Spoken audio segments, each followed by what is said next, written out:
News പേപ്പറിൻ്റെ മറ്റൊരു വീഡിയോയിലേക്ക് എല്ലാ കൂട്ടുകാർക്കും സ്വാഗതം. ഇന്ന് നമ്മൾ എടുക്കാൻ പോകുന്നത് അടൽ പെൻഷൻ യോജനയാണ്. APY സോഷ്യൽ സെക്യൂരിറ്റി സ്കീംസ് ആണ് നമ്മൾ പറഞ്ഞുകൊണ്ടിരിക്കുന്നത്. അതിൽ അടൽ പെൻഷൻ യോജനയിൽ വരുന്ന കാര്യങ്ങൾ എന്തൊക്കെയാണെന്നുള്ളത് നമുക്ക് നോക്കാം. ആ ടൈമിലെ പ്രൈം മിനിസ്റ്റർ നരേന്ദ്രമോദിയാണ് കേട്ടോ. Prime minister Narendra Modi year 2015 May 9 കൊൽക്കത്തയിൽ തന്നെയാണ് വന്നിരിക്കുന്നത്. നമ്മൾ കഴിഞ്ഞ ക്ലാസ്സിൽ പറഞ്ഞു PMSBY, പ്രധാനമന്ത്രി സുരക്ഷാ ബീമ യോജന അല്ലേ. അപ്പം പ്രധാനമന്ത്രി സുരക്ഷാ ബീമ യോജനയിലും നരേന്ദ്രമോദി തന്നെയായിരുന്നു. ലോഞ്ച് ചെയ്ത ഇയർ 2015 മെയ് 9 തന്നെയായിരുന്നു, കൊൽക്കത്തയിൽ വെച്ചിട്ട് തന്നെയായിരുന്നു അല്ലേ. ഇനി ഏജ് ഗ്രൂപ്പിലാണ് ഡിഫറൻസ് ഉള്ളത്. ഏജ് ഗ്രൂപ്പിൽ സുരക്ഷാ ബീമ യോജനയിൽ 18 മുതൽ 70 വയസ്സ് വരെയായിരുന്നു പറ്റുന്നത്. ഇവിടെ നോക്കുക, അടൽ പെൻഷൻ യോജനയിൽ 18 വയസ്സ് മുതൽ 40 വയസ്സ് വരെയുള്ള ആളുകൾക്കാണ് അടൽ പെൻഷൻ യോജന ആപ്ലിക്കബിൾ ആയിട്ടുള്ളത് കേട്ടോ. 40 വയസ്സ് വരെ ഓർത്തിരിക്കുക. ഇനി pension attained at the age 60 വയസ്സാവുമ്പോഴാണ് എന്ത് ചെയ്യുന്നത്, പെൻഷൻ കിട്ടുന്നത് 60 വയസ്സിൽ കേട്ടോ. ഇനി 40 വയസ്സ് വരെയായിരുന്നു നമുക്ക് സ്കീമിൽ ഉള്ള ടൈം. 60 വയസ്സിൽ പെൻഷൻ കിട്ടാൻ തുടങ്ങും. ബെനിഫിഷ്യറി കോൺട്രിബ്യൂഷൻ 42 രൂപ തൊട്ട് 210 രൂപ വരെ പെർ മന്ത് അടയ്ക്കാം. 42 രൂപ തൊട്ട് 210 രൂപ വരെ. Joints at the age of 18 years. 18 വയസ്സാകുമ്പോൾ ഇതിൽ ജോയിൻ ചെയ്യണം എന്നാണ് പറയുന്നത്. അപ്പം 42 മുതൽ 210 വരെ per month. Introduction. The Adal Pension Yojana was launched 2015 May 9 to create a universal social security system for all Indians, especially the poor, the underprivileged and the workers in the unorganized sector such as maids, delivery boys, gardeners, etc.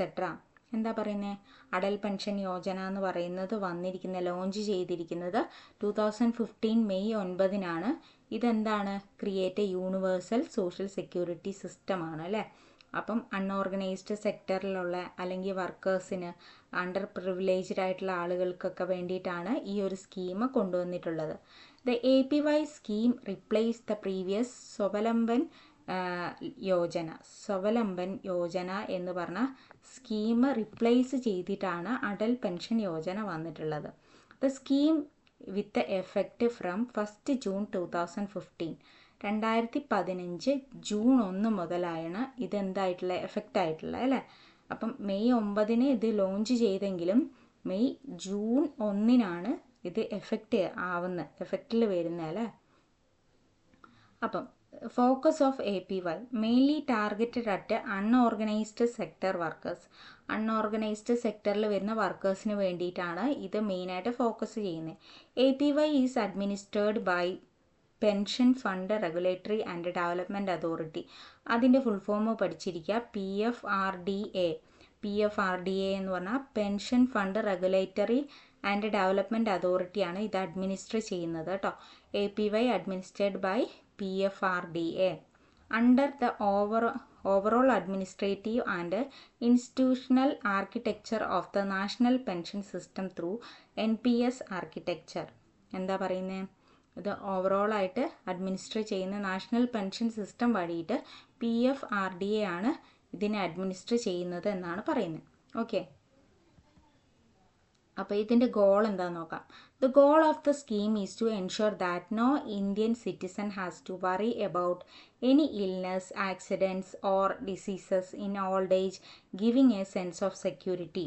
എന്താ പറയുന്നത്, എല്ലാ Indian സിറ്റിസൺസിനും എന്ത് ചെയ്യേണ്ട, worry ചെയ്യേണ്ട ആവശ്യമൊന്നുമില്ല. എന്തെങ്കിലും accident പറ്റിയിട്ടുണ്ടെങ്കിൽ അല്ലെങ്കിൽ old ഏജിൽ വരുന്ന എന്തെങ്കിലും അസുഖങ്ങൾ മൂലം ഒക്കെ എന്ത് ചെയ്യേണ്ട ആവശ്യമില്ല, പേടിക്കേണ്ട ആവശ്യമില്ല. അതൊരു സെക്യൂരിറ്റി തരും ഈ APY അടൽ പെൻഷൻ യോജന. വയസ്സാകുമ്പോൾ നമുക്കൊരു തണലാകും എന്ന് പറയുന്നതാണ് ഇവിടെ പറയുന്നത്. The private sector employees or employees working with such an organisation that does not provide them pension benefit can also apply for the scheme. എന്താ പറയുന്നത്, പ്രൈവറ്റ് സെക്ടറിലുള്ള ആളുകൾക്ക് അല്ലെങ്കിൽ ഏതെങ്കിലും ഓർഗനൈസേഷനിലൊക്കെ വർക്ക് ചെയ്യുന്ന മറ്റ് പെൻഷനൊന്നും ലഭിക്കാത്ത ആളുകൾക്ക് ഈ ഒരു സ്കീമിൽ അപ്ലൈ ചെയ്യാമെന്നാണ് പറയുന്നത്. ഇനി നമ്മൾ പറഞ്ഞു APY എന്ന് പറഞ്ഞാൽ സ്വാവലംബൻ യോജന റിപ്ലേസ് ചെയ്തിട്ട് വന്ന സ്കീമാണെന്ന് പറഞ്ഞു. അപ്പോൾ എന്താണ് സ്വാവലംബൻ യോജന എന്ന് നമുക്ക് നോക്കാം. Swavalamban Yojana also known as NPS Swavalamban was launched by a UPA government in 2010. 2010-ലാണ് ഇത് ലോഞ്ച് ചെയ്തത് അല്ലേ. നമ്മൾ പറഞ്ഞു 2015-ലാണ് എന്ത് വന്നത്, അടൽ പെൻഷൻ യോജന വന്നത്. അപ്പം ഇത് വന്നത് 2010-ലാണ്. പ്രൈം മിനിസ്റ്റർ, അന്നത്തെ പ്രൈം മിനിസ്റ്റർ മൻമോഹൻ സിംഗ് ആയിരുന്നു. ഈ നമ്മുടെ ഇപ്പോൾ അടൽ പെൻഷൻ യോജനേൻ്റെ പ്രൈം മിനിസ്റ്റർ ആരാണ്, നരേന്ദ്രമോദിയാണ് അല്ലേ. അപ്പോൾ ഇപ്പോഴത്തെ പ്രൈം മിനിസ്റ്റർ ഈ സ്വാവലംബൻ യോജനേൻ്റെ ടൈമിലെ പ്രൈം മിനിസ്റ്റർ എന്ന് പറയുന്നത് മൻമോഹൻ സിംഗ് ആണ്. UPA government. Subscribers could contribute ₹1,000 per month which would be matched by ₹1,000 per month from the central government. അപ്പോൾ എന്താ പറയുന്നത്, സബ്സ്ക്രൈബേഴ്സ് 1000 രൂപ വെച്ച് മന്ത്ലി കോൺട്രിബ്യൂട്ട് ചെയ്യണം അല്ലേ ഇതിലേക്ക്. അതുപോലെ തന്നെ സെൻട്രൽ ഗവൺമെൻറ് എന്ത് ചെയ്യും, അതിന് മാച്ചായിട്ട് 1000 രൂപ അവരും ഡെപ്പോസിറ്റ് ചെയ്യും. The minimum annual contribution by a subscriber was ₹1,000 and the maximum annual contribution was 12,000. അപ്പോൾ 1000 രൂപ വെച്ച് കോൺട്രിബ്യൂട്ട് ചെയ്യുമ്പോൾ ആനുവൽ കോൺട്രിബ്യൂഷൻ എന്ന് പറയുന്നത് 12,000 രൂപയാവും അല്ലേ. It is administered by the Pension Fund Regulatory and Development Authority. PFRDA തന്നെയാണ് ഇതിനെ അഡ്മിനിസ്റ്റർ ചെയ്യുന്നതെന്നാണ് പറയുന്നത്. Eligibility. The APY is open to all bank account holders in the age group of 18 to 40 years and the contributions differ based on pension amount chosen. നമ്മൾ എത്ര രൂപയാണോ pension amount നമുക്ക് വേണ്ടത് അതിനനുസരിച്ചായിരിക്കും നമ്മുടെ contribution വരിക. 18 മുതൽ 40 വയസ്സിനിടയിലുള്ള ഏജ് ഗ്രൂപ്പിൽ വരുന്ന ആർക്കും ബാങ്ക് അക്കൗണ്ടുള്ള ഒരാൾക്ക് APYയിലേക്ക് അപ്ലൈ ചെയ്യാം അല്ലേ.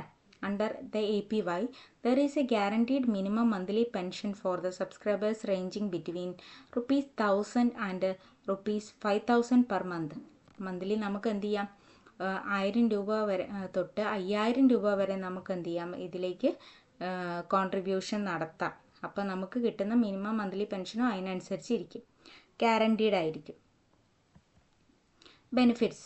Subscribers would receive the guaranteed minimum monthly pension of ₹1,000 or ₹2,000 or ₹3,000 or ₹4,000 or ₹5,000 at the age of 60 years based on the contribution made by the subscribers after joining the scheme.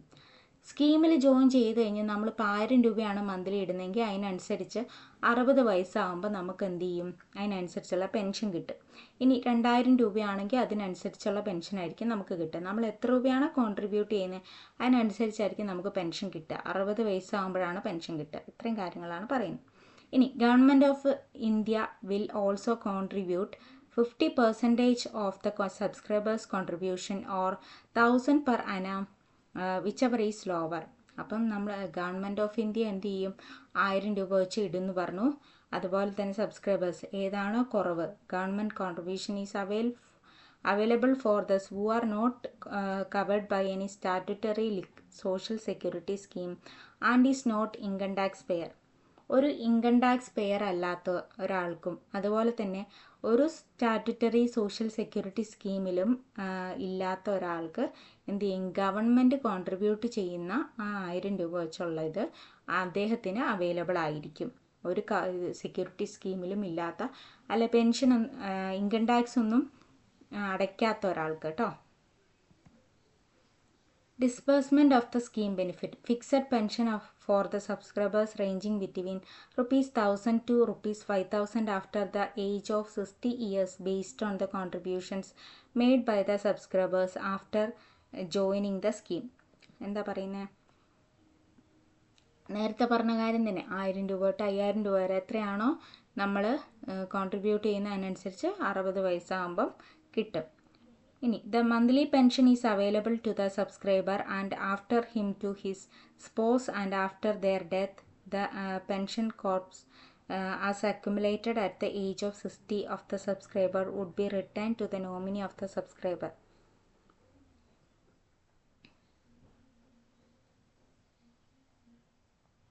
അപ്പോൾ എന്താ പറയുന്നത്, ഒന്നെങ്കിൽ മരണശേഷം സ്പോസിൻ്റെ മരണശേഷം കിട്ടും, അല്ലെങ്കിൽ 60 വയസ്സായതിന് ശേഷം എന്ത് ചെയ്യും, കിട്ടും. ഇനി അദ്ദേഹം മരിച്ചു പോയെങ്കിൽ അദ്ദേഹത്തിൻ്റെ നോമിനിക്കായിരിക്കും ഈ ഒരു എമൗണ്ട് കിട്ടുക എന്നാണ് പറയുന്നത്.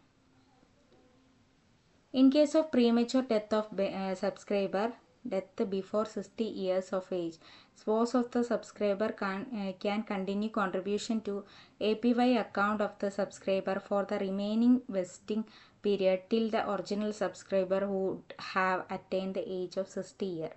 എന്താ പറയുന്നത്, ഇപ്പം നമ്മൾ ഒരാൾ ജോയിൻ ചെയ്തു, അയാൾ 60 വയസ്സാവുന്നതിന് മുന്നേ മരിച്ചു പോയിട്ടുണ്ടെങ്കിൽ അയാളുടെ സ്പോസിനോ ഭാര്യയ്ക്കോ അല്ലെങ്കിൽ ആർക്കെങ്കിലും അത് കണ്ടിന്യൂ ചെയ്യാമെന്നാണ് പറയുന്നത്. 60 വയസ്സാവുന്നവരെ കണ്ടിന്യൂ ചെയ്യാം. അപ്പോൾ അവർക്ക് ആ പെൻഷൻ കിട്ടും.